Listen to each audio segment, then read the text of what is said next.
Good morning YouTube. On se retrouve aujourd'hui pour la première vidéo de la nouvelle catégorie de cette chaîne YouTube, la catégorie nutrition. Comme je vous ai dit, l'idée de cette catégorie est tout simplement de reprendre un petit peu les bases parce que je partage avec vous des recettes, des idées repas, etc.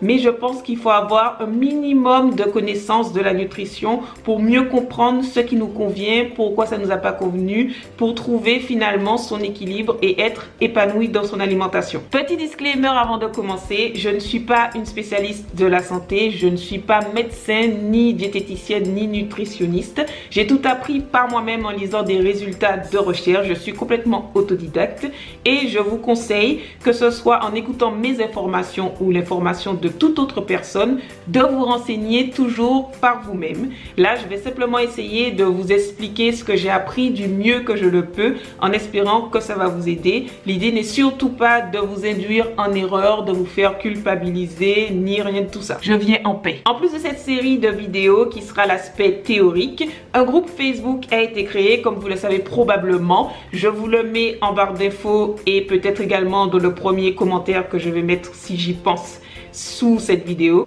L'idée du groupe, c'est d'avoir des petits défis qui vont nous aider à appliquer ce qu'on a appris dans ces vidéos. Je pense que vous savez déjà parce que j'en ai parlé des millions de fois. Donc, on va commencer. Je fais partie de ces personnes qui visualisent mieux les choses en les écrivant, comme beaucoup de personnes, je pense. Donc, je vais vous faire un petit schéma avec ma plus belle écriture qui est très moche, désolée. Et je vous conseille de reproduire vous-même ces schémas. Ça va dépendre des vidéos et du sujet dont on va parler, bien évidemment. Mais il y a des schémas qui pourraient être très utiles pour visualiser globalement le cours et tout ce dont on a parlé. Ce cours sera centré sur les catégories d'aliments, donc fruits et légumes, oléagineux, légumineuses, etc. Mais avant d'aborder les catégories d'aliments, j'aimerais qu'on revienne sur les nutriments parce que chaque catégorie d'aliments, comme je vous ai dit, contient certains nutriments. Et si on visualise pas bien, si on sait pas trop quels sont les nutriments, on va pas vraiment bien comprendre les catégories d'aliments, ce que ça nous apporte et comment les agencer. Nous allons donc commencer par un tour rapide des nutriments, surtout pour voir leur utilité, puisque on verra de façon plus ample quand on parlera des catégories d'aliments où les trouver. Comme on a dit, les nutriments sont les substances dont les aliments sont tous composés. Il y a l'eau, bien évidemment, qui est une substance à part, qui n'apporte pas d'énergie. Et il y a les macronutriments qui apportent de l'énergie et les micronutriments qui n'apportent pas l'énergie mais sont néanmoins essentiels à la vie. On peut mourir quoi. Parmi les macronutriments qui apportent donc de l'énergie, des calories, il y a les glucides, les lipides et les protéines. C'est tout. Parmi les micronutriments, il y a les vitamines et les minéraux. Puisqu'il faut bien voir les 5 catégories, enfin 5 parce que l'eau, on est d'accord que je pense que vous connaissez, pas de calories, essentielles à la vie. Voilà. Nous allons commencer par les micronutriments et plus particulièrement par les sels minéraux. On a donc dit que les micronutriments n'apportaient pas d'énergie, n'apportaient pas de calories, mais ils sont quand même essentiels au métabolisme, c'est-à-dire à tout ce qui permet le maintien de la vie. On peut mourir quoi. Parmi les micronutriments, on a les vitamines qui sont des substances organiques qui composent les êtres vivants. Et on a les substances minérales, les minéraux qui composent la terre. Ce sont les métaux. Pour entrer dans la chimie, les substances minérales sont des substances qui sont dépourvues de carbone, donc qui sont apparues avant l'apparition de la vie, alors que les vitamines sont des substances organiques, donc qui sont composées de carbone. Les minéraux peuvent être classés en 2 catégories. On distingue les minéraux majeurs qui sont plus abondants des minéraux mineurs ou oligoéléments qui sont présents sous forme de traces dans l'organisme. Mais ils sont tous très importants. En plus de réguler le métabolisme, les minéraux ont aussi souvent un rôle dans la construction des tissus. On sait par exemple que le calcium, qui est un minéral majeur, sert à constituer les os. Les autres minéraux majeurs sont le chlore, le soufre, le phosphore, le magnésium, le potassium et le sodium. Parce que oui, le sodium est un minéral essentiel. On ne peut pas le fabriquer nous-mêmes, donc il faut en manger un petit peu.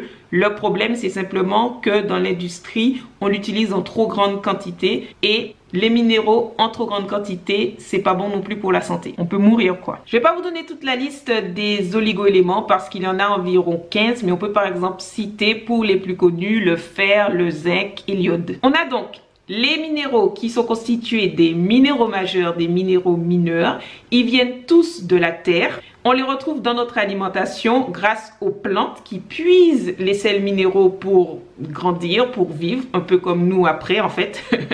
Et aussi grâce aux animaux qui broutent la terre, qui prennent des composés qui viennent de la terre. Enfin, je pense qu'ils broutent plutôt l'herbe que la terre, mais vous avez compris. C'est la raison pour laquelle dans la vidéo que j'ai consacrée au bio, je vous disais qu'il était important, que c'était quand même sympa que le bio existe parce que le bio respecte le cycle biologique de la terre. Donc ça permet à la terre d'avoir le temps de se renouveler en sels minéraux. Et comme ça, nous ensuite, on a les sels minéraux qu'il nous faut dans notre alimentation. Les besoins minéraux varient suivant les individus. Ils varient pour un même individu suivant l'âge, le poids, etc. Ils varient également entre les sexes, puisque par exemple les femmes auront besoin de plus de fer que les hommes, mais ils varient aussi suivant les situations. Si vous prenez des diurétiques, que vous buvez trop d'eau, trop de thé, par exemple pour tromper la faim, vous allez souvent aller aux toilettes et vous avez un risque d'être en carence de potassium, car votre potassium va s'en aller avec vos urines. Voilà. Un autre exemple, si vous êtes stressé, si vous êtes stressé, vous allez utiliser beaucoup de magnésium et vous risquez d'être en carence de magnésium. Attendez, ça m'a donné chaud tout ça. L'alcool et le tabac aussi influent sur nos besoins minéraux. La bonne nouvelle, c'est qu'on peut stocker la plupart des minéraux. Donc, si vous n'en avez pas mangé un jour, c'est pas très grave parce que vous avez probablement des stocks de la veille ou des jours d'avant. La mauvaise nouvelle, c'est qu'il faut pas non plus en manger une tonne. Donc, il faut éviter de prendre des suppléments sans l'avis de médecin parce que si vous en avez trop, ça peut être toxique. L'excès de fer peut amener à l'hémachromatose, qui est une maladie qui peut aller jusqu'à la cirrhose ou au cancer du foie. L'excès de magnésium peut aller jusqu'à des troubles cardiaques. Le mieux est donc d'avoir une alimentation qui est non transformée, la moins transformée possible. De faire attention aussi à l'eau de cuisson parce que les minéraux ont tendance à se perdre dans l'eau de cuisson. Donc soit vous essayez un autre type de cuisson, soit vous consommez votre eau de cuisson.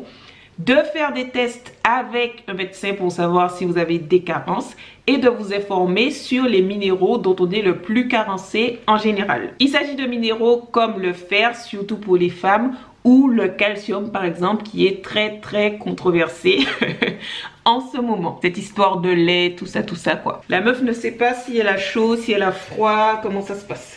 Dans la partie qui sera consacrée aux catégories d'aliments, on va donc se concentrer sur ces minéraux pour voir où les trouver dans l'alimentation. On récapitule en une seule fois.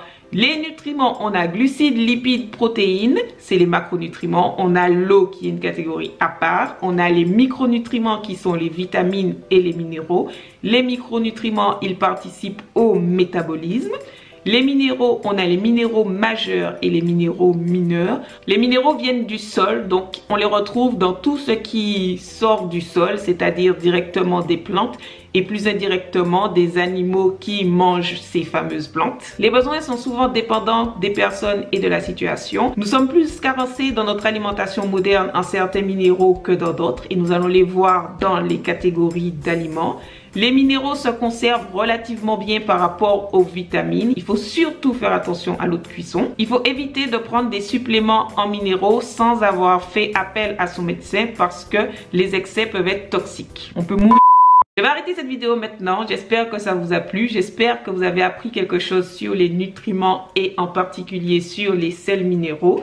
J'ai essayé de faire une vidéo qui était pas trop longue en donnant quand même des informations qui me semblent être essentielles pour la compréhension et pour la bonne utilisation des sels minéraux.